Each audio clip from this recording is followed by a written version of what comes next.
அமர்ந்திருந்தவாறே வாசகத்திற்கு செவிமடுப்போம்.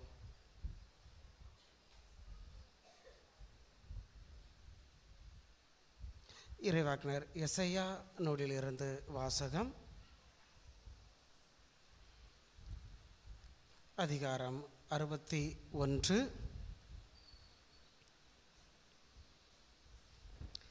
இறைவார்த்தைகள் 1 முதல் 3 முடிய. எசையா புத்தகத்திலிருந்து வாசகம். அதிகாரம் 61 முதல் 3 இறை வார்த்தைகள். ஆண்டவராகிய என் தலைவரின் ஆவி என்மேல் உள்ளது, ஏனெனில் அவர் எனக்கு அருள் பொழிவு செய்துள்ளார். ஒடுக்கப்பட்டோருக்கு நற்செய்தியை அறிவிக்கவும், உள்ளம் உடைந்தோரை குணப்படுத்தவும், சிறைப்பட்டோருக்கு விடுதலையை பறைசாற்றவும், கட்டுண்டோருக்கு விடிவை தெரிவிக்கவும் என்னை அனுப்பியுள்ளார். ஆண்டவர் அருள் தரும் ஆண்டினை முழங்கவும், நம் கடவுள் அநீதிக்கு பழிவாங்கும் நாளை அறிவிக்கவும், துயருற்று அழுவோருக்கு ஆறுதல் அளிக்கவும், சீயோனில் அழுவோருக்கு ஆவண செய்யவும், சாம்பலுக்கு பதிலாக அழகு மாலை அணிவிக்கவும், புலம்பலுக்கு பதிலாக மகிழ்ச்சி தைலத்தை வழங்கவும், நலிவுற்ற நெஞ்சத்திற்கு பதிலாக புகழ் என்னும் ஆடையை கொடுக்கவும் என்னை அனுப்பியுள்ளார். நேர்மையின் தேவதாருகள் என்றும் தாம் மாட்சியுமாறு ஆண்டவர் நட்டவை என்றும் அவர்கள் பெயர் பெறுவர். ஆண்டவரின் அருள்வாக்கு. இறைவனுக்கு நன்றி.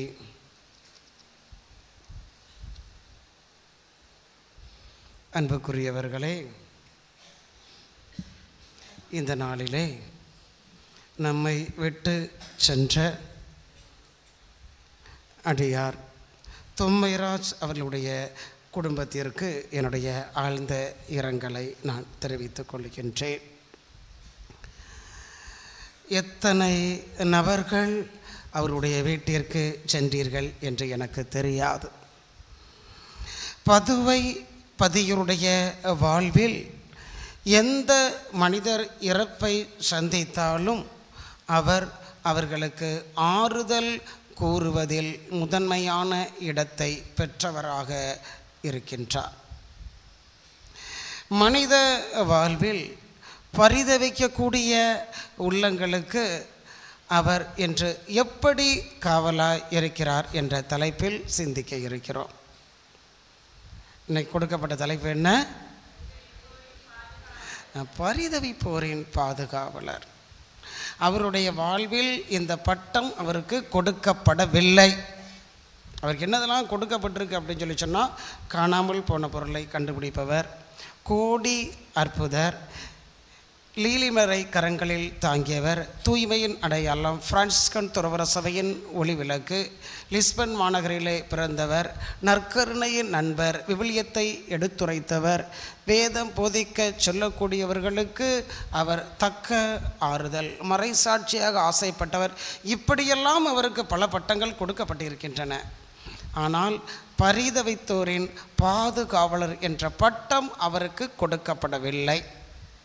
ஆனால் அவருடைய வாழ்வில் அவர் எப்படி பரிதவிப்போருக்கு ஆறுதலாக வழிகாட்டியாக இருந்திருக்கிறார். இன்றைய காலகட்டங்களிலே யாரெல்லாம் பரிதவிப்போர் என்ற பட்டியலுக்குள் வருகின்றார்கள் என்றால், முதலில் இறப்பை சந்திக்கக்கூடிய குடும்பங்கள்.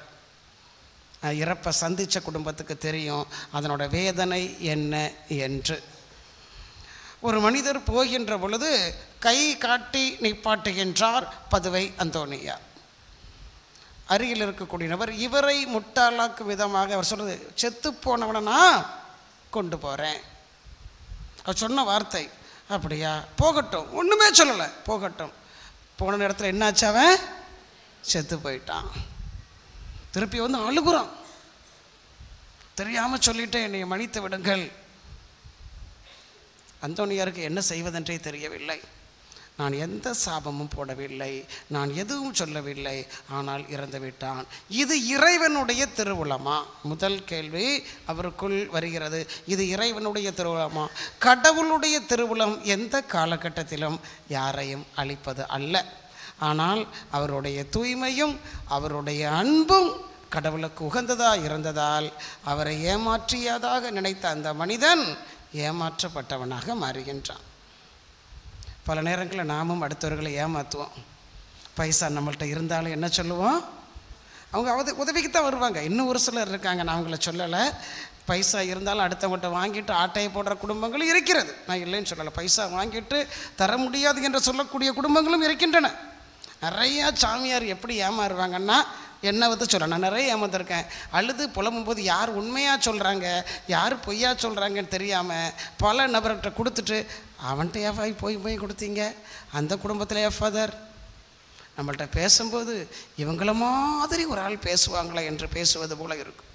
அவ்வாறு பரிதவிக்கக்கூடிய நிலையில் இருக்கக்கூடிய அந்த நிலையில், அந்த இறப்பை சந்தித்த அந்த நிலையில் பதுவை அந்தோணியார் அவருக்காக ஜெபிக்கின்றார். தன்னை உங்களை ஏமாற்றிட்டு போனவங்க உங்கள்கிட்ட வந்து நிற்காங்க, நீங்கள் அவங்களுக்கு ஜெபிப்பீங்களா?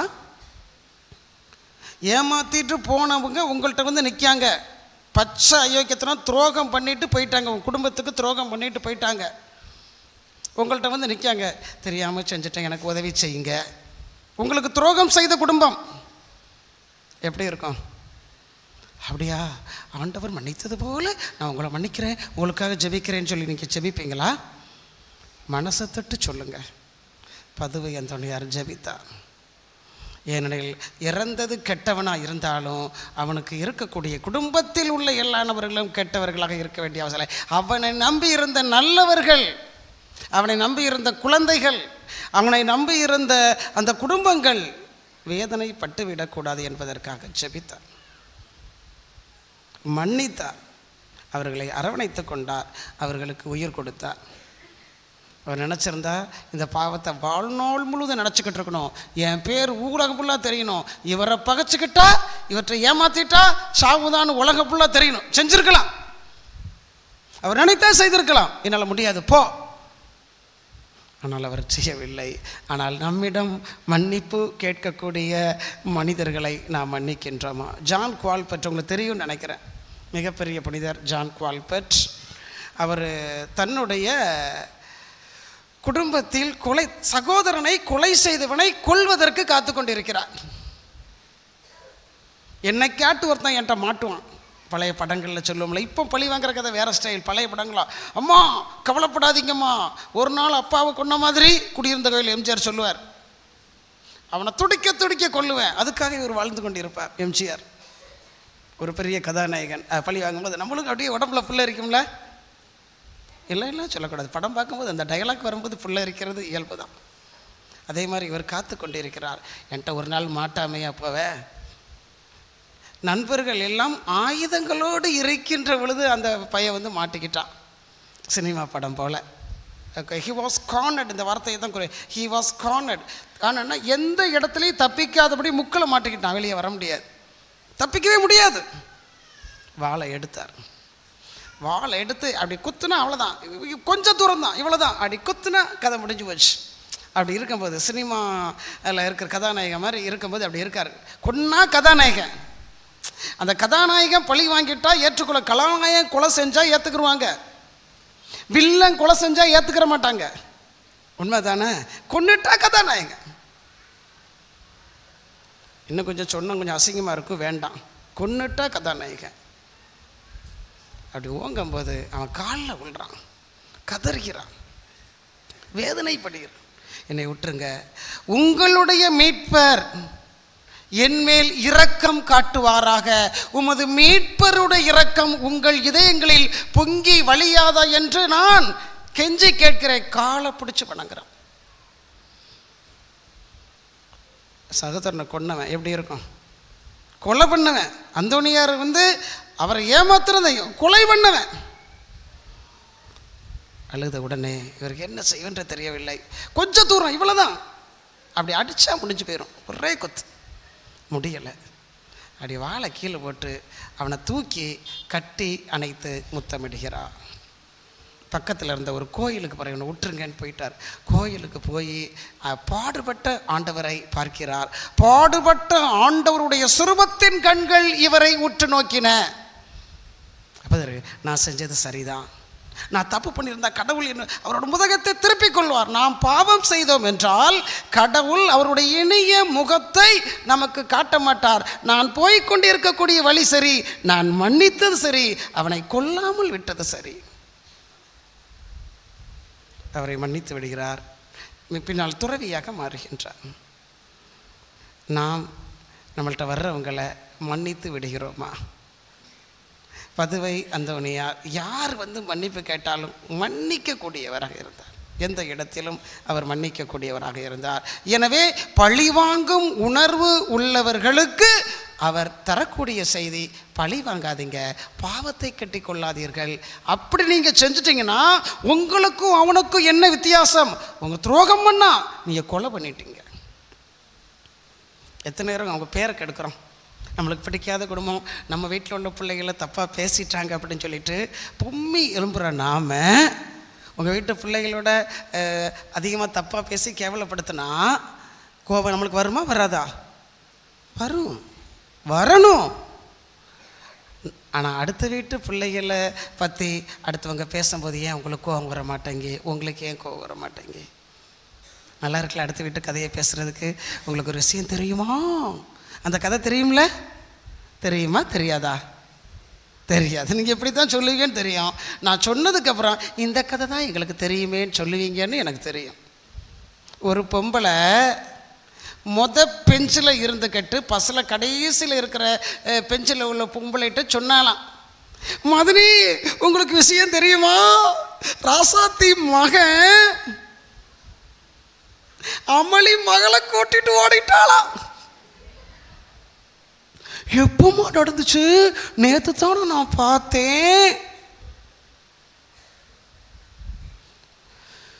இன்னைக்கு காலையில் தான் ஒன்னா. அப்படியா? அவன் நேற்றுல இருந்தே ஒரு மாதிரி தான் இருந்தா, ஒரு மாதிரி மினுக்குன்னு மினுக்கிட்டு வந்தா. அப்பவே நான் நினைச்சேன், எனக்கு தெரியும் அப்படி பண்ணுவானு. அந்த பையனையே மயக்கிட்டாளா? அவ செஞ்சாலும் செய்வா. அத்தக்கறி லிஸ்பட்டாளா? இவங்க சொல்லுவாங்க, மதனி இந்த விஷயத்தை வெளியே யார்ட்டையும் சொல்லிடாதீங்க, நம்ம ஊருக்கு அசிங்கம். சத்தியமாக சொல்கிறேன், பெஞ்சில் உள்ள ஆளு கடைசி பெஞ்சில் உள்ள ஆளுக்கு சத்தியமாக சொல்கிறேமோ, நான் யாருக்கும் சொல்லவே மாட்டேன், யாருக்கும் தெரியவே தெரியாது. இந்த வார்த்தையை 4 பேர் பேசும்போது நம்மளுக்கு தேவையான எத்தனை குடும்பங்களிலே நாம் சொல்லுகிறோம்? எத்தனை குடும்பங்களிலே நாம் சொல்கிறோம்? குழந்தைகளை வாலிய பிள்ளைகளை வச்சுக்கிட்டு குழந்தைகளை பரிதவிக்க விடக்கூடிய பெற்றோர் எத்தனை பேர்? அக்காக்காரியை நடந்த தம்பு நிகழ்ச்சி தெரியும்னு நினைக்கிறேன். அக்காக்காரியை வேவு பார்க்குறதுக்கு தங்கச்சியை போட்டாங்களாம். ஆத்தா தங்கச்சி ஓடி போயிட்டாலாம். நடந்த நிகழ்வுகள். அக்கா இன்னொரு பையனை விரும்புகிறானோ, யாரோ ஒரு உதவாக்கிற பக்கத்தில் உள்ள ஆள் சொல்லிச்சுன்னு சொல்லி தங்கச்சி நீ அக்காவை கவனி, அக்கா போக்கு சரியில்லை, இந்த பையனோட இவ பழகிறா அப்படின்னு சொல்லி பார்க்க சொல்லியிருக்காங்க. இந்த புள்ள பார்த்துருக்கா. ஒரு 6 மாதம் கூட அவளை தங்கச்சி ஓடி போயிட்டா அந்த பையனோட. கடைசி ஒரு கடிதம் வேறு எழுதி வச்சுருக்கா, எம்மா எனக்கு அப்படி ஒரு எண்ணமே கிடையாது, அக்காவை அவர் பார்க்க வர்றாருன்னு சொல்லி தான் நான் பார்க்க ஆரம்பித்தேன், ஆனால் அது என்னை அறியாமலே அவர் மேலே எனக்கு ஒரு ஈர்ப்பு வந்துட்டு கடைசியில் அவர் இல்லாமல் நான் வாழ முடியாது, எனக்கு வாழ்த்துங்க, என்னை மன்னிச்சிருங்கன்னு கடிதம் எழுதி வச்சுட்டு போயிட்டான். நல்லா இருக்கக்கூடிய குழந்தைகளை நம்பாமல் இருப்பது எப்படிப்பட்ட அவமானம் என்பது புனித அந்தோனியருடைய வாழ்விலே அவர் தருகிறார். நம்புங்கள், உங்கள் குழந்தைகளை நம்புங்கள். உங்கள் குழந்தைகள் நல்லவர்கள், உங்கள் குழந்தைகள் கடவுளுக்குரியவர்கள், அவர்களை ஒழுக்கமாக வாழுங்கள். நீங்கள் பேசக்கூடிய பேச்சு அடுத்த வீட்டு புள்ள ஓடி போகிறத பேசுனா உங்கள் வீட்டு புள்ள ஓடி போகிறதுக்கு எவ்வளோ நேரம் ஆகும்? அதை ஆர்வமாக கேட்குறீங்களே, உங்கள் வீட்டுக்குள்ளே அடுத்த வீட்டில் பேசுகிறதுக்கு எவ்வளோ நேரம் ஆகும்? அவர்களை பொறுத்த மட்டிலே பதுவை அந்தோனியார் கலங்கரை விளக்கமாக இருந்தார். அவங்களுக்கு தெரியும், பதுவை அந்தோனியார் படம் பார்த்துருப்பீங்க, புனித அந்தோனியார் படம் பார்த்துருப்பீங்கள்ல. சினிமா என்ற அந்த மாய வலைக்குள், நாடகம் என்ற மாய வலைக்குள் சிக்கி திரிந்த இளைஞர்கள் ஏறாள் அவருடைய காலத்தில் அதிகம். அந்த காலத்தில் இருந்த அந்த பருவ உணர்வுகளால் தத்தளித்து திரிந்து தவறு செய்தவர்கள் ஏராளம். விபச்சாரம் என்ற எண்ணத்தை அவர்களுடைய உள்ளத்தில் புகுத்தக்கூடிய காலகட்டத்திலே புனித அந்தோனியார், ஆனால் அவருடைய உள்ளத்தில் அப்படிப்பட்ட எண்ணம் வராதவர் அவர் பார்த்து கொண்டார். ஒரே காரணம் அவருடைய தூய்மை. அப்படிப்பட்டவர்களை பற்றி பேசுகின்ற பொழுது பதவி அந்தோனியார் சொன்னால், குழந்தைகள் உங்களுக்கு கொடுக்கப்பட்ட கொடை, அந்த குழந்தைகளை நீங்கள் எப்படி வளர்க்கிறீர்கள்? உங்களுக்கு தெரியும், மரியா குரட்டி தெரியும்ல? மரியா குரட்டி தெரியாமல் யாரும் இருக்க முடியாது. அலெக்சாண்ட்ரா என்ற ஒரு பையன் அவரை கெடுக்க முயற்சி எடுக்கிறான். 14 வயசு சிறுமி. அவர் சொல்கிறார், கெடுக்க வர்ற பையனை பார்த்து மரியா குறை சொல்கிறாங்க, சகோதரா. இன்றைக்கி தங்கச்சின்ற வார்த்தை ஃப்ரெண்ட் இன்றைக்கி இந்த வார்த்தை அதிகமாக புழக்கத்தில் இருக்குது. அவர் சொல்லக்கூடிய வார்த்தை சகோதரா. சி அண்ணான்னு சொல்லாத.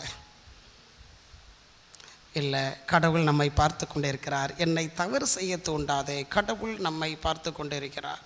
நிறையா நீ ஒத்துக்கிறல உன்னை கொண்டு வருவேன். சகோதரா, என்னை கொன்னாலும் இந்த தவறை நான் செய்ய மாட்டேன். 29 முறை கத்தியால் குத்துறான். தாயினுடைய ஒழுக்கமான வளர்ப்பு. மன்னிக்கிறார், தன்னை குத்தியவனை மன்னிக்கிறார். மருத்துவமனைக்கு போகிறாங்க, போகிற இடத்துல பாவசக்தனம் பண்ணுவாங்க. ஏன்னா ஒவ்வொரு நாளும் நற்கருணை வாங்குவதற்கு முன்பாக ஒரு பாசம். ஏன்னா அவருடைய ஆன்மா தப்பு செய்யும்போது உறுத்துச்சு. இன்றைக்கி நிறைய பேருக்கு தப்பு செய்யும்போது உறுத்தலை. நான் என்ன தப்பு பண்ணிட்டேன் எல்லாரும் கேட்காங்க. இந்த தவறு செய்கின்ற பொழுது, இந்த பாவம் செய்கின்ற பொழுது உங்களுடைய உள்ளம் உறுத்த வேண்டும்.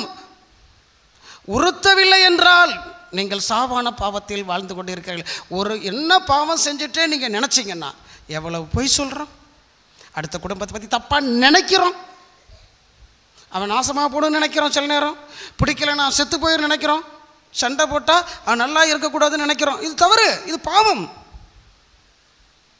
அடுத்தவங்க பொருளுக்கு ஆசைப்படுறதுலேருந்து, கடவுளுக்கு நேரத்தை ஒதுக்காமல் இருக்கிறதுலேருந்து, புருஷனுக்கு ஒழுங்காக கடமையை செய்யாமல் இருக்கிறதுல இருந்து, வேண்டா வெறுப்பாக வாழ்ந்து கொண்டிருப்பதில் இருந்து, பிள்ளைகளை ஒழுக்கமாக வளர்க்க தெரியாதிலிருந்து எவ்வளவு தவறுகள் செய்கிறோம். கொஞ்சம் கூட உறுத்தலைன்னா அவளுக்கு உறுத்தியது. ஒவ்வொரு நாளும் பாவசனம் பண்ணுவார். பண்ணிட்டு இருக்கும்போது அதே மாதிரி சாகும்போது பாவசனம் பண்ண உடனே முடிச்ச உடனே என் சகோதரன் அலெக்சாண்ட்ரினோவை நான் மன்னிக்கிறேன். அவர் திருந்துவார், அவர் திருந்த வேண்டும், அவர் புதிய வாழ்க்கைக்கு போவார். தண்டனை கிடச்சிது. 29 ஆண்டு, 29 குத்து, 29 ஆண்டுகள் நன்னடத்தை காரணமாக விரைவில் வெளியே அனுப்பப்பட்டான். காரணம், மரியா குரட்டி அவர் கனவுல போய் சொல்கிறாங்க, சகோதரா உன்னை மன்னித்து விட்டேன், நான் இறந்ததனுடைய அர்த்தம் விளங்க வேண்டுமென்றால், என் சாவுக்கு ஒரு பொருள் இருக்க வேண்டுமென்றால் நீ மனிதனாக மாற வேண்டும், என்னை நீ சகோதரியாக ஏற்றுக்கொள்ள வேண்டும். இன்றைக்கி நிறைய பெண்கள் பழகிறவங்க எத்தனை பேர்கிட்ட அண்ணன் என்ற உண்மையான உள்ளத்தோடு பழகுகின்றார்கள். எத்தனை ஆண்கள் பெண்களுடன் பழகுகின்ற பொழுது அவர்களுடைய உள்ளத்திலே தவறான எண்ணங்கள் வராதளவு இது என்னுடைய சகோதரி என்ற எண்ணத்தில் அவர்கள் பழகிறார்கள். உள்ள உறுத்திக்கிட்டு தான் இருக்கும். உள்ள உறுத்து தப்பு பண்ணும்போது உறுத்தணும். விவிலியம் சொல்லுகின்றது, மத்தேயு நற்செய்தி 5வது அதிகாரம் 27வது இறைவார்த்தை யாராட்டு வாசிங்களேன். மத்தேயு நற்செய்தி அதிகாரம் 5 இறை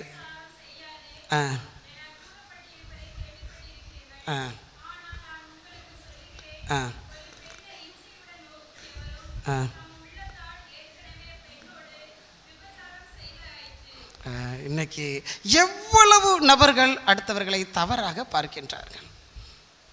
நான் பல நேரம் என் வாழ்க்கையில் அனுபவிச்சிருக்கேன். வீடியோக்கள் அவள் அசிங்கமாக பேசக்கூடிய நபர்கள் இருக்கிறார்கள். ஒரு புள்ளி விவர கணக்கு சொல்கிறது, 80 விழுக்காட்டு நபர்கள் இரவில் 9 அல்லது 10 மணிக்கு மேல் பேசக்கூடியவர்கள் தவறான வார்த்தைகளை பயன்படுத்துகின்றார்கள். நம்ம அடிக்கிற SMS சாதாரணமாக இருந்தாலும் அடுத்தவர்களை உள்ளத்தில் அது தவறான எண்ணத்தை உருவாக்குவதற்கு வாய்ப்பு இருக்கிறது. அந்தோனியார் என்ற திரைப்படத்திலே அசிங்கமாக ஆடை தரித்த பெண்ணை புனித அந்தோனியார் கண்டிக்கின்றார். இப்படி ஆடை அணிந்து வந்திருக்கிறாயே, அடுத்தவர்களுடைய உள்ளத்தில் அது தவறான எண்ணத்தை உருவாக்க வாய்ப்பிருக்க அலட்சியம் உள்ளவளாக இருக்கக்கூடிய அவளை கண்டிக்கின்றார். எத்தனை பெண்கள் இந்த தவறான ஆடைகளை பயன்படுத்துகின்றார்கள் தெரியும் உங்களுக்கு. அல்ஃபோன்ஸ் அம்மா ரொம்ப அழகு பதுமை. இந்தியாவிலே பிறந்து இந்தியாவிலே வாழ்ந்து இந்தியாவிலே இறந்த முதல் புனிதை அல்ஃபோன்ஸ் அம்மா. இந்தியாவில் பிறந்து வெளிநாட்டில் இறந்த முதல் புனிதர் யார்? இந்தியாவில் பிறந்து வெளிநாட்டில் இறந்த முதல் புனிதர் யார் தெரியாது. அவர் தான் முதல் புனிதர். கொன்சாலா கர்சே பிப்ரவரி 6 அவருடைய திருவிழா. கடவுளுக்காக உயிரை கொடுத்தவர். வெளிநாட்டில் பிறந்து இங்கே வந்து உயிரை கொடுத்தவங்க யார்? John D Britto. ஓரியூரில் தான் சித்தார். அவர் பிறந்தது லிஸ்பன். அந்தோனியாருக்கும் ஜான் டி பிரிட்டோவுக்கும் தொடர்பு இருக்குது தெரியும்ல. ஒரே ஊர் 2 பேருக்கும். என்ன, அந்தோனியார் வந்து பிரான்சிஸ்கன், இவர் ஜெஸ்யூட், அவ்வளோதான். வேறு பெரிய வித்தியாசம்லாம் கிடையாது. அவரோட வேண்டக்கூடிய வாய்ப்பு புனித அருளானந்தருக்கு இருந்தது. தூய்மையான வாழ்க்கை வாழக்கூடிய இந்த நேரத்தில் அல்பேனியாவில் இருந்து வந்த அன்னை தெரசா இங்கே தூய வாழ்க்கை வாழ்ந்தார்கள். அல்போன்ஸ் அம்மா அவங்க காலை பார்த்து கல்யாணம் முடிக்க ஆசைப்பட்டவங்க பல பேர். அவ்வளோ அழகாக இருக்கும் அவங்க கால். சொல்கிறாங்க, இந்த கால் அடுத்தவங்களுக்கு இடரெல்லாம் இருக்கக்கூடாது. காலை என்ன பண்ணாங்க தெரியுமில்ல உங்களுக்கு? சுண்ணாம்பு காலை வைக்கல எரியும் போது கொண்டு காலை விடுறாங்க, கருகிட்டு. அவ்வளோ நாள் சீ இந்த காலையா நான் ஆசைப்பட்டேன், அப்பா ரைட்டு, நான் அடுத்தவங்க உள்ளத்தில் தவறான எண்ணத்தை நான் உருவாக்கலை. அந்தோனியார் ஒரு அழகு பதுமை. அந்தோனியார் பார்க்க இருக்கிற போல. அந்தோனியாரை வந்து நீங்கள் சாதாரணமாக நினைக்காதீங்க. அவருக்கு வாழ்வித்தை தெரியும், அவருக்கு சண்டை பயிற்சி தெரியும். ஒரு ஆள் சராசரியாக 3 நபர்களை சமாளிக்கக்கூடிய ஆற்றல் உள்ளவராக ஒரு ஆங்கில படத்திலே அவரை காட்டுகின்றார்கள். வாழ்ச்சண்டையில் பிரித்து மேய்ஞ்சிருவார் அந்தோனியார். ஆனால் இறை வார்த்தையை தான் அவர் வாளாக பயன்படுத்தினாரே தவிர இந்த ஆயுதங்களை அவர் பயன்படுத்தவில்லை. அன்பைத்தான் அவர் வாளாக பயன்படுத்தினாரே தவிர ஒரு காலத்திலும் இந்த பொருட்களை அவர் பயன்படுத்தவில்லை. அதுபோல் தான் அல்போன்ஸ் அம்மா நிம்மதி விட்டாங்க. அப்பா யார் உள்ளத்தையும் எனக்கு எடுக்க மாட்டேன். லீமா ரோஸ் தெரியுமா? அழகு பதுமை. பேரே ரோஸ், ரோஸா மாதிரி அழகாக இருப்பாங்க. கல்யாணம் முடிக்க மாட்டேன். சியன்னா கேத்ரின் அம்மாளை அவர்கள் மேல்வரி சட்டமாக வைத்துக்கொண்டு என்னுடைய கற்பை நான் கடவுளுக்கு ஒப்பு கொடுப்பேன், தப்பு செய்ய மாட்டேன். அவர் சொன்ன தப்பு செய்ய மாட்டேன், தவறு செய்ய மாட்டேன். முகம் அழகாக இருக்குது அப்படி சொல்கிறோம். நம்ம அழகாக இருக்குன்னா என்ன செய்வோம்? நம்ம என்ன செய்வோம்? என்ன சோப்பு போடுவோம்? விலகுன்னு சோப்பு போடுவோம், ஃபேர் அண்ட் லவ்லி போடுவோம். இப்போ எனக்கு மற்ற பொருள்லாம் எனக்கு தெரியாது. ஆனால் அடுத்தவங்க உள்ளத்தை இது என் மனசுக்கு எடுத்துடக்கூடாது. ஏன்னா இது மிகப்பெரிய பரிதவிப்பு அடுத்தவங்க உள்ளத்தில் ஏற்படுத்தும். நான் பேசக்கூடிய ஒவ்வொரு வார்த்தையும் அவன் இந்த ஆசையில் தான் பேசினாளா, அவன் இந்த எண்ணத்தில் தான் பேசினானா, இதுதான் பேசினான். அந்த தவறு செய்வதற்கு அந்த வார்த்தைகள் அவர்களை தூண்டிக்கொண்டே இருக்கும். நம்ம பேசக்கூடிய ஒவ்வொரு வார்த்தையும் அப்படித்தான். ஒரு எஸ்எம்எஸ் போட்டுட்டு அழுத பசங்களை எனக்கு தெரியும், தெரியாதனமாக போட்டேன் ஃபாதர், என்ன நடக்குமோ தெரில. அடுத்த நாள் நீ இப்படியா என்கிட்ட பழகின, சி என்கிட்ட பேசாத, இப்படி சொல்லக்கூடிய நபர்களும் இருக்கிறார்கள். அதுக்கு பதில் ஐ லவ் யூ என்று போடக்கூடிய ஆட்களும் இருக்கிறார்கள். நீங்கள் நினைக்கிற ஐ லவ் யூ கிடையாது, பருவ கிளர்ச்சி. தவறு செய்யக்கூடிய நினைப்பில் பழகக்கூடிய உள்ளங்கள் ஏராளமாக இருக்கின்றன. காரணம், இப்படிப்பட்டவர்களுக்கு பதவி அந்தோனியார் உங்கள் உள்ளத்தை நீங்கள் தூய்மையாக வைத்துக் கொள்ளுங்கள், உங்கள் உள்ளத்தில் கடவுள் குடியிருக்க வேண்டும், உங்கள் உள்ளத்தை கடவுளை தவிர வேறு யாருக்கும் கொடுக்காதீர்கள். அழகை உள்ளே நுழைந்து விட்டால் ஆண்டவர் போக முடியாது. அவர் சொன்ன வார்த்தை அழகை உள்ளே நுழைந்து விட்டால். ஒரே போட்டில் இயேசுவும் சாத்தானும் பயணம் செய்ய முடியுமா? ஏசு என்ன தெரியுமா சொல்கிறாரு? ஒரு நேரத்தில் ஒரு ஊழியன் 2 எஜமானர்களுக்கு செய்ய முடியாது அப்படிங்கிறார். உன்னை உலகம் நான் உனக்கு எது வேணும்? கடவுள் உள்ளே இருந்தால் அழகை உள்ளே போக முடியாது. அந்த ஏரியாக்குள்ளே பாதுகாப்பு உலகம் இருக்கும். சாத்தா உள்ளே போயிட்டுனா கடவுள் அதுக்குள்ளே போக மாட்டேன். லீமாரசு மிளகை தேய்க்கிறாங்க. மிளகு எப்படி பண்ணணும், என்ன பண்ணணும்னு உங்களுக்கு தெரியும். மூக்கில் லேசாக இழுத்துட்டாலே சாவு வரைக்கும் கொண்டு போய் விட்டுரும். அவங்க சொன்னது அவ்வளோ நாள் பார்த்து ரசித்த அந்த முகம் யாருக்குமே ரசனையாக தெரியல. இந்த முகமா? நம்ம அழகு சாதன பொருட்களுக்கு எவ்வளோ. அன்புக்குரியவர்களே, திருமணம் முடித்தவர்களை பற்றி பதுவை அந்தோனியார் கொடுக்கக்கூடிய கட்டளை என்னவென்றால், மனைவியை அன்பு செய்யாமல் தவறு செய்யக்கூடிய வஞ்சிக்கக்கூடிய கணவனை பார்த்து கண்டிக்கின்றார். நீ உன்னுடைய வாழ்நாளை நாசமாக்கி கொண்டிருக்கிறாய். திருமணம் முடித்த பல ஆண்கள் மனைவியை அன்பு செய்யாமல் வேறு பெண்களை பார்க்கக்கூடிய அவங்க உடல் இயேசுநாதரை பொறுத்தளவில் விபச்சாரன்றது உடல் சார்ந்தது அல்ல. நான் உடல் சார்ந்த விபச்சாரத்தை நான் பேசலை, அது எனக்கு தேவையும் கிடையாது. இயேசுவை பொறுத்தளவு விபச்சாரம்னா என்னது? பாவ இச்சையோடு ஒரு பெண்ணை நோக்கம். எவ்வளோ பேர் படம் பார்க்குறாங்க இன்றைக்கி. குழந்தைகள் எப்படி கெட்டு போயிருக்காங்கன்னு நான் சொன்னோன்னா ஒரு சின்ன வார்த்தையில், டூர் போயிருந்தேன் எங்கள் ஸ்கூலில், பயங்கர டான்ஸ் அப்படி ஆடினாங்க. பாட்டு குத்து பாட்டு. பாட்டு முடிஞ்ச உடனே ஃபாதர் சூப்பர் பாட்டில் ஃபாதர், தெறிக்கு வேறு லெவலில் ஃபாதர். அப்படியே அந்த பாட்டு எனக்கு காதில் கேட்கலம்மா, இசை மட்டும்தான் கேட்டுச்சு, அந்த வார்த்தைகளை மட்டும் பாடு அப்படின்னு ஒரு புள்ள பாடி காட்டினா. அந்த புள்ள பாடி முடித்த உடனே இவ்வளோ அசிங்கமாக இருக்குது ஃபாதர், சாரி ஃபாதர், இதுக்கு தான் நீங்கள் ஆடுனீங்க. இப்போ உள்ள பாடல்களை நாம் பாடிக்கொண்டு இருக்கிறோம். இப்போ உள்ள பாடல்களுக்கு நாம் நடனம் போட்டுக்கொண்டு இருக்கின்றோம். தாவீதை போல நடனமாடி கர்த்தாவை. ஆனால் இப்பொழுது உள்ள பாடல்கள் நாம் அழகைக்கு நமஸ்காரம் செய்து கொண்டு இருக்கக்கூடிய கருவிகளாக மாறிவிட்டன. பாட்டு நீங்கள் ஒரு பாட்டு அன்றைக்கி பயங்கரமாக பாடினாங்கன்னு சொன்னாங்க, பயங்கர ஹிட்டு. என்ன படம்னு கேட்காதீங்க, எனக்கு தெரியாது. ரஞ்சிதமே ரஞ்சிதமே பாட்டு, சினிமா பாட்டு. படத்து பேர் வாரிசுன்னு நினைக்கிறேன். If I am not mistaken it would be the truth. am I right? அந்த பாட்டு எனக்கு நெருக்கமான ஒரு பொண்ணை பாட சொன்னேன். அந்த புள்ள படித்தா, மொதல் வரியை படிச்சிட்டா, 2வது வரி படிச்சிட்டா, 3வது வரியை படிச்சிட்டா, 4வது வரி படித்து முடிச்சுட்டு தலையை குனிஞ்சிட்டா. அந்த பாட்டில் உள்ள வரி உதடு வலிக்க நான் பொய் சொல்லலை, உண்மை. அந்த பாட்டுக்கு போடுற ஆட்டம், அந்த எங்கெல்லாம் அந்த பாட்டு போடுறாங்களோ நம்மளை அறியாமலே கைகால் டான்ஸ் ஆடுது. தாவீதை போல நடனமாட உங்கள் உள்ளம் வரவில்லை.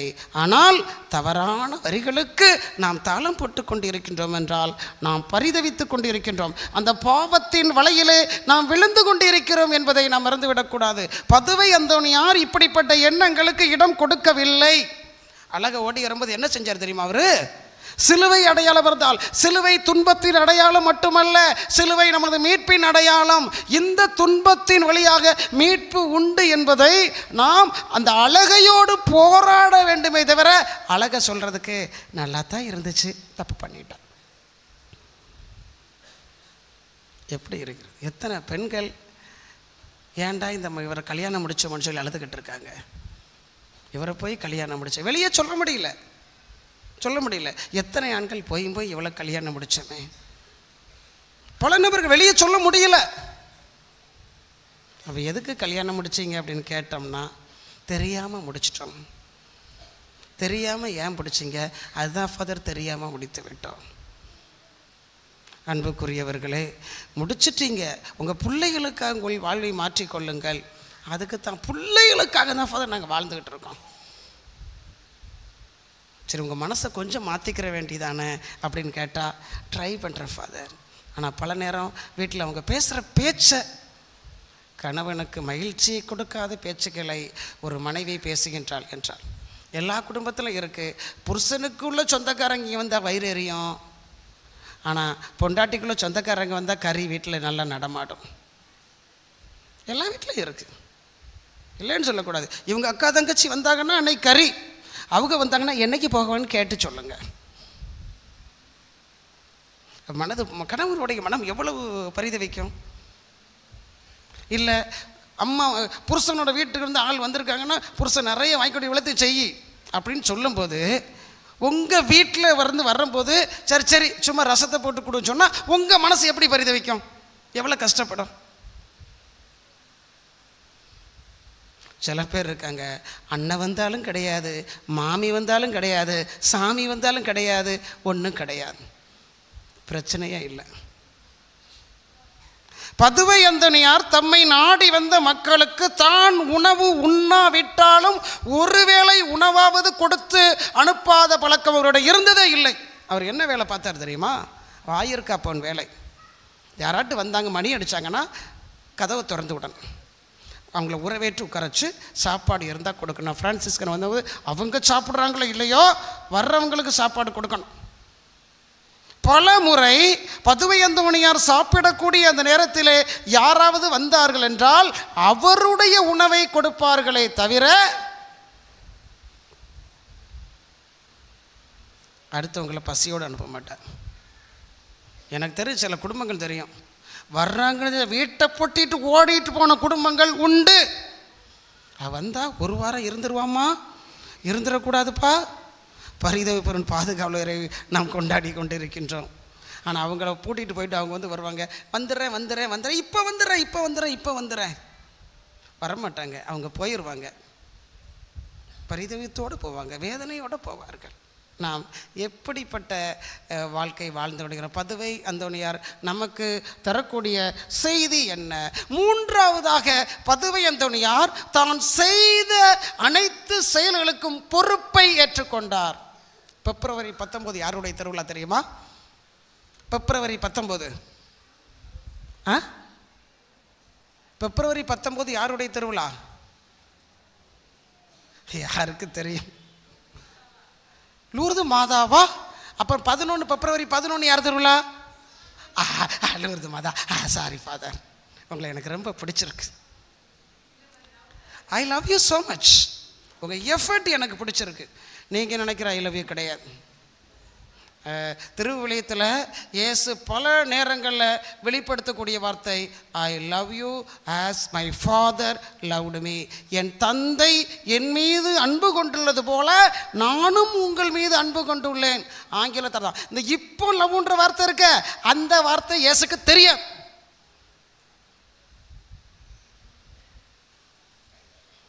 அன்னைக்கு கொன்றாட்டு திருவிழா. ஒரு வேட்டையாடுவதிலே விருப்பமுள்ள ஒரு பணக்கார குடும்பத்தை சார்ந்தவர் வேட்டையாட போகிறார். வேட்டையாட போகக்கூடிய அந்த நேரத்தில் ஒரு மானோ ஏதோ ஒரு மிருகம் வர்றோம்னா அந்த மிருகத்தை இவர் குத்திடலாம், அம்பு விட்டு கொண்டுலாம் நினைக்கிறதுக்கு முன்னாடி தப்பிச்சிருமோன்னு தீ வச்சு கொளுத்துங்க, வெளியே தப்பிச்சு விடாது, அடி தீ வச்சு வதக்கி சாப்பிடலாம், சுட்டு வதக்கி சாப்பிடலாம். ஏன்னா வேட்டையாடுவதில் வேட்டையாடியதை சாப்பிட்றது தனி டேஸ்ட்.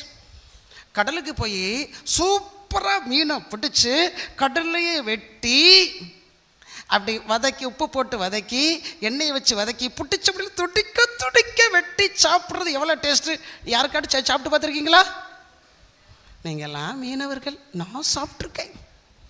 கடலில் வச்சு நான் 3 வருஷம் கடலுக்கு போக வேண்டிய வாய்ப்பு எனக்கு கிடைத்தது. அது ஒரு தனி டேஸ்ட்டு. தங்களுக்கு போகும்போது அது வேற லெவல், அது வேற லெவல். உங்களுக்கு அதெல்லாம் தெரியாது. பழைய மீனை, உப்பு போட்டு வச்ச மீனை, ஐஸில் வச்ச மீனை நான் தொட்டு கூட பார்த்தது கிடையாது இப்போ வரைக்கும். அப்படி சாப்பிடணுமா? வீட்டுக்கு போவேன், நல்லா தின்னு ஓட்டு வந்துடுவேன். நான் திங்கிற 3-4 நாள் மீன் ஆசையே வராது. ஒன்று வயிற்றால் போகும், இல்லைனா வாயால் போகும்.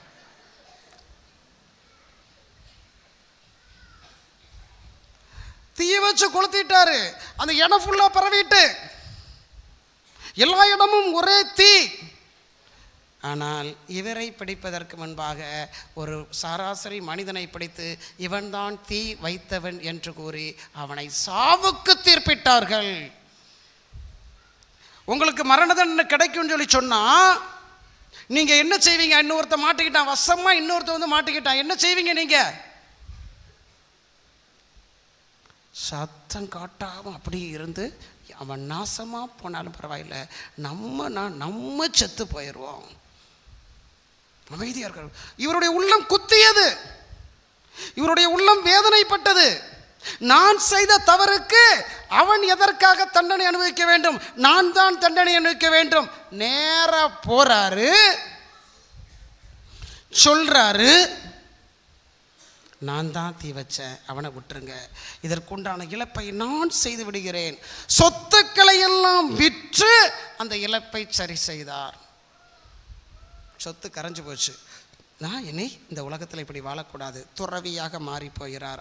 அப்போந்தான் ஒரு மனசு, அப்பா நான் எல்லாத்துக்கும் கடனை அடைச்சிட்டேன்ப்பா, ஒரு மனுஷனை நான் காப்பாற்றிட்டேன்ப்பா. ஒருவேளை அவர் அந்த மனுஷனை காப்பாற்றாமல் இருந்திருந்தா சொத்து இருந்திருக்கும், சாகத்தட்டி அந்த உறுத்தல் அவருக்கு இருந்துருச்சு. கணவனுக்கோ பிள்ளைகளுக்கோ பெற்றோருக்கோ துரோகம் செய்துவிட்டு வெளியில் யாருக்குமே தெரியாமல் அல்லல் பட்டு இருக்கக்கூடிய ஆட்கள் இருக்காங்க. இன்னும் உறுத்திக்கிட்டே இருக்கு ஃபாதர். சில பேர் வருவாங்க, ஒரு 7-8 மணி 9 மணிக்கு வருவாங்க, 11 மணிக்கு வரைக்கும் பேசுவாங்க. கஷ்டமாக இருக்கும் எனக்கு, என்னைக்கோ செஞ்ச தப்பு ஃபாதர், இன்னும் வரைக்கும் உறுத்திக்கிட்டு இருக்கு. சில பிள்ளைகள் வருவாங்க, எங்கள் அம்மா அப்பா எங்கள் மேலே ரொம்ப நம்பிக்கை வச்சுருக்காங்க ஃபாதர், நான் நம்பிக்கையை கெடுத்துக்கிட்டு இருக்கேன் ஃபாதர், என்ன செய்யணும்னு தெரியல ஃபாதர். சரியான முடிவெடு. உன் மேலே வச்சுருக்க நம்பிக்கையை மட்டும் கெடுத்துடாத. இப்போ இருக்கிற சுதந்திரம் பறி போயிடும். துணிச்சலாக சொல்லு. எங்கே எதை எப்படி சொல்லணுமோ வெளிப்படையாக சொல்லிடு.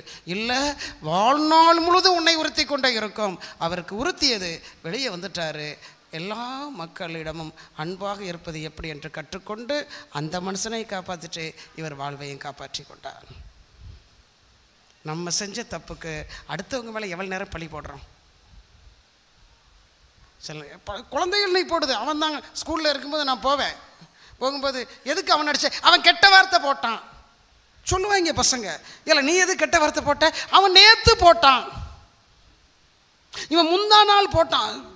இதே அடுத்தவர்கள் மேல் பழிபடக்கூடிய அந்த பாங்கை அவர்கள் உருவாக்கி கொண்டிருக்காங்க. நாம் புருஷன் பொண்டாட்டிக்குள்ள சண்டை வந்தால் பழி போடுறோமா இல்லையா? குழந்தைகள் இன்று பழி போடுகிறார்களா இல்லையா?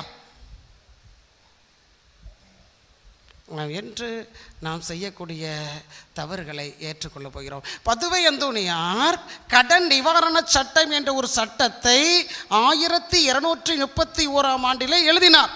அவர் கைப்படி அனைத்து ஷரத்துக்களும் பதுவை அந்தோணியாருடைய கரங்களால் எழுதப்பட்டன. பிரச்சனை வந்துச்சு, அவர் ஏற்றுக்கொண்டார். நான் தான் எழுதினேன். பணக்காரரிடம் எதிர்ப்பு கிளம்பியது. சட்டத்தோட தன்மை தெரியுமில்ல? கடன் வாங்கினவங்கள சித்திரவதை பண்ணக்கூடாது, விடுதலை செய்ய வேண்டும், அநியாய வட்டி வாங்கக்கூடாது. பணக்காரரிடம் எதிர்ப்பு கிளம்பியது. அதை நான் பார்த்துக்கிறேன், நான் பின் வாங்க மாட்டேன், அதற்கு என்ன தண்டனை கிடைத்தாலும் நான் ஏற்றுக்கொள்கிறேன். அது தவறு என்று தெரிந்தால் எந்த தண்டனையும் நான் ஏற்றுக்கொள்கிறேன். இன்றைக்கி நாம் ஒரு தப்பு பண்ணிவிட்டு நான் பண்ண தப்புக்கு கூட நம்ம மன்னிப்பு கேட்காமல் இருக்கிறனால அடுத்தவங்க இன்னொருத்த மேலே தப்பை போடுவாங்கன்னு ஏன் தோணலை? நான் பண்ண தப்பு இருக்கு. புருஷனை எதிர்த்து சண்டை போட்டது தப்பு, அதனால் புருஷன் அடிச்சிட்டார். நான் செஞ்சது தப்பு தானேன்னு எத்தனை நபர்கள் தன்னை உணர்கின்றார்கள். சரி பொண்டாட்டி பேசிட்டா, நான் கை நீட்டினது தப்பு என்று எத்தனை நபர்கள் பேசுகின்றார்கள். பிள்ளைய புருஷன் உங்களை அடித்தா உங்களால் புருஷனை அடிக்க முடியாது, வீட்டில் வர்ற பிள்ளைகளை பிடிச்சி அடிப்பீங்க. நடக்குதா இல்லையா? இல்லை இல்லை சொல்லக்கூடாது. புருஷன் சண்டை போட்டார்னா புருஷனை திருப்பி விட்டார். அந்த நேரம் புள்ள உங்கள்கிட்ட வருது, ஒரு அது ஏதோ ஒரு பேச்சில் உங்கள்கிட்ட வருது, ஏம்மா எனக்கு டிவி பார்க்க போகிறேன், என்னென்ன டிவி, அடிப்பீங்களா அடிக்க மாட்டீங்களா? உங்களை புருஷன் அடித்தா அது தப்பு, நீங்கள் பிள்ளை அடித்தா அது சரி. அந்த பிள்ளை யார் அடிக்கும்? தம்பி அடிக்கும், இல்லைன்னா நாயை போய் அடிக்கும். ஆமாம், நாய் வேலை கொத்திட்டு ஓடி போயிடும். அது யாரை போய் கடிக்க போகுது அது நம்மளுக்கு தெரியாது.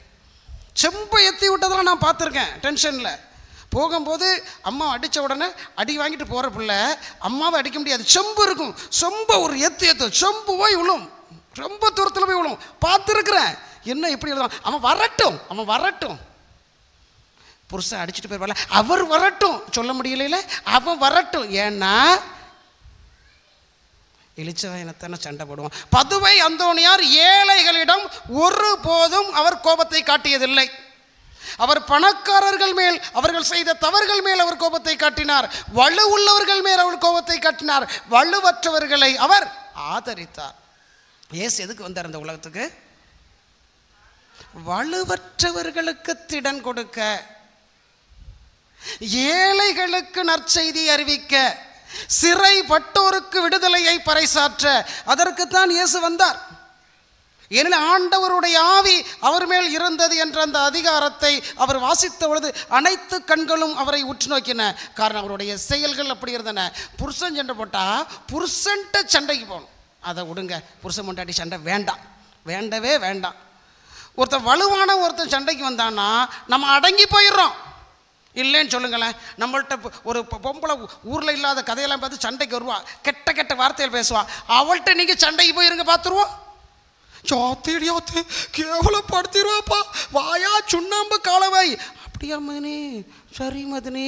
ஒரு இளிச்சவாய் ஒருத்தி வர்றா, தெரியாமல் ஒருத்த பாசிட்டா, தெரியாமல் வாய் தர, அது எப்படி வரும்? கேட்குறோமா கேட்கலையா? அந்தோணியார் ஏழைகள் சார்பாகத்தான் இருந்தார், பாதிக்கப்பட்டவர்கள் சார்பாகத்தான். நீ ரொம்ப சண்டியனா இருந்தா பணக்காரன் செய்கிறான்ல தப்பு சொல்கிறேன்ல, வெளிப்படையாகவே பேசுகிறேன்ல. அரசியல்வாதி கொள்ளடிச்சு வச்சுருக்கான்ல, ஸ்டாலினாக இருக்கட்டும் அல்லது எடப்பாடியாக இருக்கட்டும், எல்லாருமே கொள்ளக்காரங்க தான். எனக்கு எவனும் யோக்கியம் கிடையாது என் பார்வையில். பேசுங்க பார்ப்போம், பேசுங்களையும் பார்த்துருவோம். பக்கத்து வீட்டுக்காரெல்லாம் கொஞ்சம் கொள்ளடிச்சு வச்சுருந்தான் எடுத்துருக்கேன்னு பேசுகிறோம், ரைட்டு, ஓகே. அவன் இழிச்ச வாயன். ஸ்டாலின் குறை சொல்லுங்களேன், மேடை போட்டு பேசுங்களேன். அப்போ பாதிக்கப்பட்டவர்கள் மனநிலை இருந்தவரை நான் எப்படி தப்பிச்சுக்கலாம், எனக்கு பிரச்சனை வரக்கூடாது, பிரச்சனை இல்லாமல் வாழ்வது எப்படி என்று உங்களிடமிருந்து தான் கற்றுக்கொள்ள வேண்டும். ஆனால் பரிதவர்களுடைய பாதுகாவலரான பதுவை அந்தோணியார் எல்லா காலகட்டங்களிலும் எதை கன்றும் அஞ்சாதவராக இருந்தார். அவர் பயப்பட்டதே இல்லை, சாவு கூட பயப்பட்டதில்லை. அவருக்கு பொருளை கொடுத்து வளர்க்கும் பொழுது என்ன நடச்சுன்னு உங்களுக்கு தெரியும். பணத்தை கொடுத்து அனுப்பும்போது துறவிக்கு பெரிய பொருள் கொடுங்க, அவர் வாங்கிட்டாருன்னு அவரை கொண்டு இருங்க சொல்லி அனுப்பினான் மன்னன்.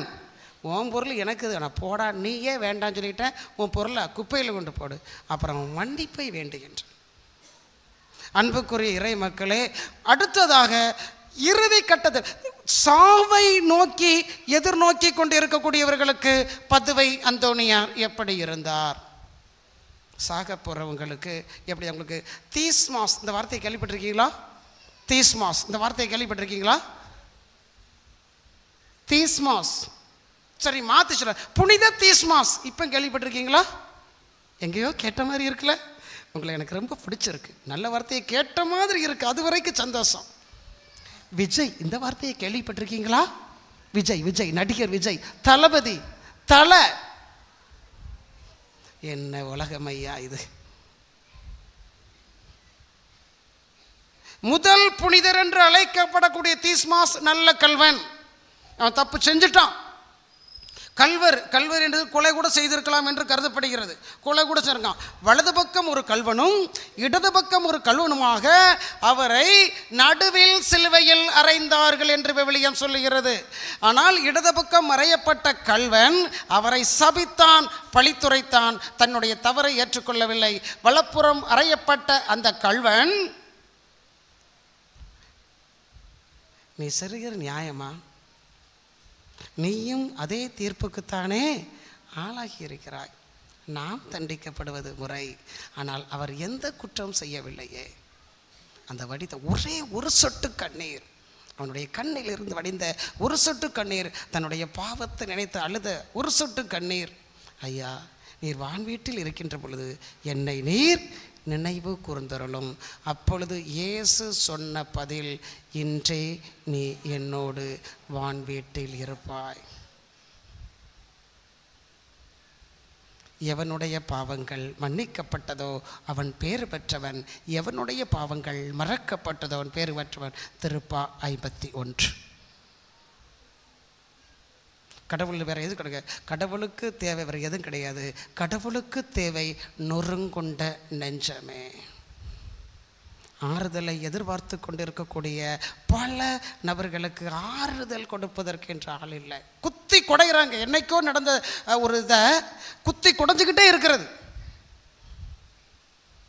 எப்படி பரிதவிரல் கொடுக்குற? கடைசியில் மேக்ஸ்மிலியன் கோல்வே கதையோட அவருடைய வாழ்வோட நான் மறையுறையை முடிச்சிடறேன். நான் ஒரு பேச்சு முத்து, அதிகமாக பேசுவேன். உங்களுக்கு தெரிஞ்சிருக்கேன், என்னை பற்றி உங்களுக்கு தெரியும்ல, நான் நல்லவன் இல்லை, நான் ரொம்ப கெட்டவன், இல்லை இல்லை இல்லை இல்லைன்னு வச்சு செய்கிறவன். மேக்ஸிமிலியன் கொள்கை ஆகஸ்ட் மாதம் 14ஆம் தேதி யாருடைய திருவிழாமா? யாருக்கு தெரியும்? ஆகஸ்ட் 15 மதவோட விண்ணேற்பு. அது ஏன் திருவிழா? என்னோட பாதுகாவலியோட திருவிழா. அதை மறக்க மாட்டேன். நான் 14 கேட்டேன். கடைக்காரன் வந்து ஹார்லிக்ஸ் இருக்கான்னு கேட்டால் வீவா இருக்குன்னு சொல்லுவான், தெரியுமா? லைவா இருக்குன்னு கேட்டால் லக்ஸ் இருக்குன்னு சொல்லுவான். இல்லாததை சொல்ல மாட்டான், இருக்கிறது தான் சொல்லுவான். அப்பந்தான் வாங்குவீங்க. இல்லைன்னு சொன்னால் நீங்கள் அடுத்த கடைக்கு போயிடுவீங்க. உண்மைதானே? தெரியாத கேள்விக்கு பயில் சொன்னால் கேள்வி கேட்டால் தெரியாதுன்னு சொல்லணும். ஆகஸ்ட் 15 எங்களுக்கு தெரியும். ஐ லவ் யூ ஸோ மச். உங்கள் டீலிங் எனக்கு பிடிச்சிருக்கு. மேக்ஸிமிலியன் கோல்வே திருவிழா, அது அவருடைய யாருக்கு நாம் உதவி செய்ய முடியுமோ அவர்களுக்கு உதவி செய்ய முடியவில்லை என்றால் பாவம் என்று விவிலியம் சொல்லுகின்றார். விவிலியம் அப்படித்தான் சொல்லுகிறார். அவர் ஒரு சிறை கைதியாக, பிரான்சிஸ்கன் சபை துறவி, மாதா மேலே பக்தி உள்ளவர். மாதா காட்சி கொடுக்காங்க. உனக்கு வேத சாட்சி முடி வேண்டுமா, தூய்மையானவர் என்ற முடி வேண்டுமா? 2 அந்த கொடிகளையும் அவர் பெற்றுக்கொள்கிறார். ஹிட்லரோட அந்த இராணுவ தளங்களில் அடைக்கப்படுகிறார். அந்த நேரங்களில் யாராவது தப்பிச்சு போயிட்டாங்க அப்படின்னு சொன்னால் எத்தனை பேர் தப்பிச்சாங்களோ அதுக்கு மிச்சமான ஆளை பிடிச்சி சித்திரவதை பண்ணி கொண்டு வருவாங்க. 10 பேர் தப்பிச்சிடுறாங்க. 10 பேர் தப்பிச்சதில் வர்றாங்க. அதே மாதிரி 10 பேருக்கு சீட்டு குலுக்கி போட்டு தேர்ந்தெடுக்காங்க. அதில் ஒருத்தன் கடைசியாக 10வது தேர்ந்தெடுக்கப்பட்டவன் கல்யாணம் முடித்தவன், அவனுக்கு பொண்டாட்டி பிள்ளைங்க இருக்காங்க. அவன் அழுகுறான், கண்ணீர் சிந்துகிறான், வேதனைப்படுகிறான். ஐயோ, எனக்கு குடும்பம் இருக்கிறது, குழந்தைகள் இருக்கிறார்கள், என்னை விட்டுருங்க, நான் செத்துட்டு அவங்க அனாதைகளாக மாறிவிடுவார்கள். யாருமே கண்டுக்கலை. எல்லாரும் அப்படியே பார்க்காங்க. எல்லாருக்கும் என்ன சந்தோஷம் தெரியுமா? என் பேர் வரல, நான் என் பேர் அது வாசிக்கும் போது என்ன நினச்சிருப்பாங்க? என் பேர் வந்துடக்கூடாது, என் பேர் வந்துடக்கூடாது, வந்தா கொலை சாவு. கடைசியில் 10 ஆள் வந்துச்சு. அப்பா, நான் தப்பிச்சிட்டேன். 10 பேர் சாக போகிறாங்க. ஆனால் நாம் என்ன சொல்கிறோம்? நான் தப்பிச்சிட்டேன். அழுகுறான், கெஞ்சுறான். அருகில் இருந்த மேக்சிமிலியன் கோல்ஃபே எழுந்து நிற்கின்றார். கடவுளுடைய ஆவி அவருக்கு சொல்லுகிறது, அவங்க சாகக்கூடாது, ஏன் உன் உயிரை நீ கொடுக்கக்கூடாது? தன் நண்பனுக்காக உயிரை கொடுப்பதை விட மேலான அன்பு யாரிடமும் இல்லை. விவிலியம் சொல்லுகிறது, நான் சொல்லலை, விவிலியம் சொல்லுகிறது. தன் நண்பனுக்காக உயிரை கொடுப்பதை விட மேலான அன்பு யாரிடம் இல்லை. பரிதவிக்கிறான், உயிரில் பரிதவிக்கிறான். அவரை விட்டுருங்க, நான் சாகிறேன். அவர் எப்படி செத்தான்னு உங்களுக்கு தெரியும்ல? இருட்டு அறைக்குள்ள 10 பேரையும் அடைச்சி போட்டுறாங்க. மற்றவனுக்கு உங்களை 10 பேரை நம்ம திறக்கவே மாட்டோன்னு இருட்டு அறைக்குள்ள அடைச்சி போட்டால் என்ன செய்வீங்க? ஐயோ ஐயோ ஐயோ கத்துவீங்களா? கத்த மாட்டீங்களா? வர முடியாது. புருஷனை பார்க்க முடியாது, பிள்ளைகளை பார்க்க முடியாது, பொண்டாட்டியை பார்க்க முடியாது, அண்ணன் தம்பியை பார்க்க முடியாது, ஃப்ரெண்ட்ஸை பார்க்க முடியாது, சினிமா பார்க்க முடியாது, அஜித் படம் பார்க்க முடியாது, விஜய் படம் பார்க்க முடியாது, குலோப் ஜாம் சாப்பிட முடியாது, சில்லி சிக்கன் சாப்பிட முடியாது. இனிமே பசி பட்னி. எப்படி இருக்கு? உள்ள அடைச்சி போட்டா ஐயோ கத்தி 20 நாள் இருக்கக்கூடிய 10 நாளில் போய் சேர்ந்துருவோம். அவர்கள் அனைவரும் ஜெபமாலை ஜெபித்தார்கள். அன்னைக்கு ஸ்தோத்திரப்பலி செலுத்தினார்கள், ஆண்டவருக்கு நன்றி செலுத்தினார்கள், திருப்பாக்களை இசைத்தார்கள். விவிலியம் சொல்கிறது, என்ன நேர்ந்தாலும் நன்றி கூறுங்கள், உங்களை சபிப்போருக்கு ஆசை கூறுங்கள். அவங்கள நல்லா இருக்கட்டும். எல்லாரும் செத்தாங்க, அவர் மட்டும் சாகாமல் இருந்தார். அவரை கூட்டிகிட்டு போனோன்னு அவர் கையை நீட்டுறார், நான் ரெடின்னு. கார்பாலிக் ஆசிட் விஷ ஊசி அவருக்கு ஏற்றப்பட்டது, இறக்கிறார். அவரை காப்பாற்றணுங்கிற என்ன அவசியம் அவருக்கு இருக்கு? எத்தனை பேர் புலம்புறாங்க, டிவிலையோ வெளியவோ எனக்கு உதவி நம்ம கேட்குறோம், நம்ம காதால் கேட்க உதவி கேட்டு புலம்புறாங்க, அங்கே கேட்காங்க இங்கே கேட்காங்க. உங்கள்கிட்ட பைசா இருக்கு, என்னிட்ட அவன் கேட்டக்கூடாது, என்கிட்ட அவன் கேட்டக்கூடாதுன்னு நம்ம நினைக்கிறோம். புலம்பும்போது நாம் எப்படி உதவி செய்கிறோம்? அன்புக்குரியவர்களே, கடவுளுடைய அந்த முன்னிலையில் அடுத்தவர்களுக்கு இரக்கம் காட்டுவது உயர்ந்ததாக கருதப்படுகிறது. அந்தோனியார் இரக்கம் ரொம்ப காட்டினார். யார் கேட்டாலும் உதவி, அவருக்கு இருந்த எல்லாத்தையும் கொடுத்தார். அவர் எதையுமே தனக்கென்று சேர்த்து வைக்கல. அவர் சாகும்போது எப்படி செத்தார்னு தெரியும்.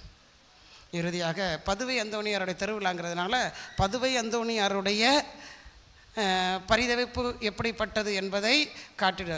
அவர் எத்தனை பேர் வந்தாலும் அவருக்கு பாவசங்கத்தினை கேட்கும்போது அவர் அந்த வார்த்தையை பிரான்சிஸ்கன் சபையார் பதிவு செய்திருக்கின்றார்கள். அன்ன ஆகாரமின்றி பல நாள்கள் ஒப்புரவு அருட்சாதனத்தில் ஈடுபட்டார். ஏன்னா சாக போகிறவங்க நிம்மதியாக சாகணும், சாகுறவங்களை சந்தோஷமாக சாக வைக்கணும், உறுத்தலோடு சாகக்கூடாது என்பதை அவர் நம்பினார். அவர் எப்படி செத்தார் தெரியுமா? அவருக்கு சாவு தெரிஞ்சு போச்சு. பதுவை நகருக்கு போகிறார். பதுவை நகருக்கு போகிற அவர் சாவுக்கு தம்மை தயாரிப்பதற்கு ஜெபம் அதிகமாக ஜபிக்கார். படுத்த படுக்கை ஆகிட்டார். அவர் கிட்டத்தட்ட கொஞ்சம் மயக்க நிலைக்கு போகக்கூடிய சூழல் வருது. உடனே அவர்கிட்ட உங்களுக்கு என்ன வேணும்னு கேட்காங்க. அவர் என்ன கேட்டார் தெரியுமா? எனக்கு தயவு செய்து ஒப்புரவு அருட்சாதனத்தை தாருங்கள். ஒவ்வொரு அருட்சாதனத்தை அவர் கேட்டார். நற்கருணையை தாருங்கள். நற்கருணை அவருக்கு வழங்கப்பட்டது. நற்கருணை வழங்கப்பட்ட பின்பு அவருடைய உள்ளத்தில் ஒரு சந்தோஷம். சக துறவிகளை பார்த்து சொல்கிறார், யாரையாவது நான் மனம் நோகச் செய்திருந்தால் படிப்பு கேட்டுக்கொள்கிறேன். யாரையும் தனிப்பட்ட விதத்தில் நான் காயப்படுத்தியதே கிடையாது. ஒருவேளை என்னுடைய வார்த்தைகள் உங்களை வேதனைப்படுத்தி இருந்தால் என்னை மன்னித்து விடுங்கள். எத்தனை பேர் அடுத்தவங்கள்ட்ட மன்னிப்பு கேட்குறீங்க சொல்லுங்கள்? ஒரு வார்த்தை சாரின்னு சொல்லுவான்னு எதிர்பார்த்தேன், தெரியாமல் செஞ்சுட்டேன்னு சொல்லுவேன்னு மன்னிச்சுக்கிறீங்க. கள்ளஞ்சக்காரி கடைசி வரைக்கும் சொல்லலை, சொல்கிறோமா இல்லையா? அவள் மன்னிப்பே கேட்கலை. நீங்கள் எத்தனை பேர்கிட்ட மன்னிப்பு கேட்டுறீங்க செஞ்ச தப்புக்கு? நான் நிறைய பேர் சொல்லுவாங்க, நான் கேட்கணும் தான் ஃபாதர் நினச்சேன். அவன் மூஞ்சியை பார்த்தா எனக்கு கேட்க மனசு வர மாட்டேங்க. எரிச்சல் வருது, டென்ஷன் வருது. சில பிள்ளைகள் கேட்பாங்க, சில டீச்சரை பற்றி பேசும்போது அந்த டீச்சரை கண்டாலும் எனக்கு எரிச்சல் வருது. என்ன செய்ய? மார்க் அந்த குறையத்தான் வரும். சில டீச்சரை பிடிக்காதுல்லம்மா, பிடிக்காது, எனக்கு தெரியும். அந்த டீச்சரை பிடிக்கலைன்னா அந்த பாடமும் உங்களுக்கு பிடிக்காது. அது எப்படி பிடிக்கும்? அந்த பாடத்தை டீச்சர் புக்கை எடுக்க சொன்னாங்கன்னா இங்கே அங்கே பாடம் ஓடும், இங்கே உள்ள வேறு பாடம் ஓடிக்கிட்டு இருக்கும். எத்தனை நேரம் அதுக்கு சாரி சொல்லியிருக்கோம் டீச்சருக்கு எதிராக. அந்த டீச்சர் என்ன செஞ்சாங்க? பாடம் சொல்லி கொடுத்தது ஒரு குத்தமாடா. நீங்கள் தப்பு பண்ணும்போது தப்பு பண்ணாதேன்னு சொன்னது ஒரு குத்தமாடா. பெஞ்சு மேலே ஏறி நின்றுன்னு சொன்னது ஒரு குத்தமாடா. நாங்கள் எங்கள் காலத்தில் நாங்கள் பட்ட அடியெல்லாம் நீங்கள் பட்டிங்கன்னா ஸ்கூலை விட்டு இல்லை உலகத்தை விட்டே போயிருப்பீங்க. ஆமாம், அப்படி தருமடி வருமடி தான். இன்றைக்கி அப்படி அடி வாங்கினதுனால தான் நாங்கள் நல்லா இருக்கோம். அப்படி மிதி வாங்கினதுனால தான் இருக்கோம். எங்கள் அம்மா அப்பாட்ட நான் வாங்காத அடியா. இன்றைக்கி அடித்தா டச் பண்ணாதீங்க. பிள்ளைகள் சொல்லுது, இந்த அடிக்கிற வேலையில் எங்கிட்ட வச்சுக்கிறாதீங்க. எங்கள் அப்பா ரொம்ப பேச ஆரம்பிக்க சொல்லுவாங்க, இன்றைக்கி பிள்ளைகள்கிட்ட நீங்கள் அறிவுரை சொல்லுங்கள், அதுக்கு பிளேடு போடாதீங்கம்மா சொல்லுதுங்களா இல்லையா? அறிவுரை சொன்னது ஒரு குத்தமாடா? தப்பு செய்யாதீங்கன்னு சொன்னது ஒரு குத்தமாடா? எத்தனை நேரம் நம்ம அதை மன்னிப்பு கேட்டிருக்கோம் அடுத்தவங்கள்ட்ட? பிள்ளைய அடிச்சுட்டு நீங்கள் எத்தனை பேர் மன்னிப்பு கேட்டிருக்கீங்க? சாரிம்மா தெரியாமல் அடிச்சிட்டேன்னு கேட்டிருக்கீங்க. புருஷனை பேசினா கேட்பீங்க, வேறு வழி இல்லை. பிள்ளைகளை, பச்சை குழந்தைகளை நீங்கள் அடிச்சுட்டு எத்தனை பேர் இருப்பீங்க? தங்கச்சி மாற தம்பி அடிச்சுட்டு பிள்ளைகள் கேட்பாங்க, குழந்தைகளாக இருக்கிறதையும் கேட்குறாங்க, சாரி தம்பி சரியாமல் செஞ்சுட்டேன்னா கேட்பாங்க. அது வெறுசாக வளர்ந்துட்டா அவன் மூஞ்சில் முழிக்க மாட்டேன் இருக்கிறாங்க இல்லையா? மன்னிப்பு கேட்ட பதவி எந்த மன்னிச்சு தப்பு செய்யலை, மன்னிப்பு கேட்டார். ஆண்டவர் சிலுவையில் தொங்கும் பொழுது எதிரிகளுக்காக மன்னிப்பு கேட்குறார். எப்படி? தந்தையை இவர்களை மேலே இவர்கள் செய்யக்கூடிய தவறு என்னவென்று தெரிஞ்சுதான் செஞ்சாங்க. விளக்கண்ணீங்க, தெரியாம செய்யல, பிளான் பண்ணி கொண்டாங்க. ஆனால் மன்னிப்பு அவங்களுக்காக கேட்காரு. நாம் எத்தனை பேரை மன்னிக்கிறோம்? எத்தனை பேரை மன்னிக்கிறோம் சொல்லுங்களேன்? என்னைக்கோ நடந்ததை இன்னைக்கு நினச்சி பார்த்து அன்புக்குரியவர்களே, அந்த வேதனை வேண்டாம், எல்லாத்தையும் இறக்கி வச்சிருக்கோம். திருவிழாவில் நீங்கள் கற்றுக்கொண்டது எல்லா வேதனையும் இறக்கி வச்சுருவோம், எல்லா பாவத்தையும் இறக்கி வச்சுருவோம், உள்ளத்தை தூய்மையாக்கிடுவோம், உள்ளத்தில் கடவுளுக்கு உள்ளத்தை கொடுத்துருவோம், நல்ல வார்த்தைகளை பேசுவோம், நல்லவர்கள் இருப்போம், வேதனை படுபொருளுக்கு உதவியாக இருப்போம். நீங்கள் பணம் பொருள்லாம் நீங்கள் கொடுக்க வேண்டாம், அவங்க உள்ளத்தை புரிந்து கொள்ளுங்கள், அவர்களுக்கு ஆதரவு கொடுங்கள். கடவுள் அதற்குத்தான் இந்த விழாக்களை ஏற்படுத்தினார். கடவுளிடம் திரும்பாத எந்த மனிதராவது விழாவில் பங்கேற்றார் என்றால் கடவுளுக்கு அது அருவருப்பான. இவ்வளோ ஆடம்பரமாக செலவு பண்ணிட்டு, இவ்வளோ செலவு பண்ணிவிட்டு உங்கள் ஆன்மாக்களுக்கு ஒரு வரம் இல்லை என்றால் எதுக்கு இந்த விழா? ஆமாம், சரியாக உங்கள் திருவிழாக்களை நான் அருவைக்கிறேன். ஏன் தெரியுமா? அவங்க உள்ளம் கடவுளோடு சேரவில்லை. ஏன்னா திருவிழாக்கள் நம்மளுக்கு மனம் திரும்பக்கூடிய, நல்ல எண்ணங்களை கொடுக்கக்கூடிய, எல்லாரையும் அண்ணன் தம்பியாக நினைக்கக்கூடிய, மன்னிக்கக்கூடிய விழாவாக இருக்கணும். அதை பயன்படுத்தி கொள்ளுங்கள், முழுமையாக பயன்படுத்துங்கள். யாரையும் தப்பான வார்த்தைகளை பயன்படுத்துவதோ, கொலை பண்ணுறதுக்கு இன்றைக்கி பசங்க விளையாடுற விளையாட்டுக்கள் இருக்குல்ல, தெரியுமில்ல, ஃப்ரீ ஃபயர் அப்படின்னா என்ன அர்த்தம்ல? சுடு கொள்வது விளையாட்டுக்கள் மக்களே. பழைய பங்களா அது ஒழிய நான் போகும்போது இல்லை அவனை சுடலைங்க ஒருத்தன், இல்லை சாமியாரே சுடுறியா? சாமி உங்களை இல்லை, சாமி விளையாட்டில் ஒருத்தன் விளையாண்டுட்டு இருக்கேன், அவனை சுடுறேங்க, சப்பாத்தி சுடுற மாதிரி. அவனை எதுக்குள்ள சுடுற? அதுக்குள்ளே என்னையை ஒருத்தன் சுட்டுட்டாங்க. இல்லை உன்னை நீ உயிரோடு தானே இருக்க, நான் செத்து போயிட்டேங்க. அன்புக்குரியவர்களே, அவ்வளோ கோபம்லாம் வேண்டாம். எவனையும் சுட வேண்டாம். சப்பாத்தி சுடுங்க, இட்லி சுடுங்க, தோசை சுடுங்க. ஆள்களை சுட வேண்டாம். ஆள்களை அன்பு செய்யுங்கள், மன்னியுங்கள், மறந்து விடுங்கள், நல்லவற்றை நினைவில் வைத்து கொள்ளுங்கள். பதுவை அந்தோணியார் நமக்காக சிறப்பான பரிந்துரை செய்வாராக. ஆமென்.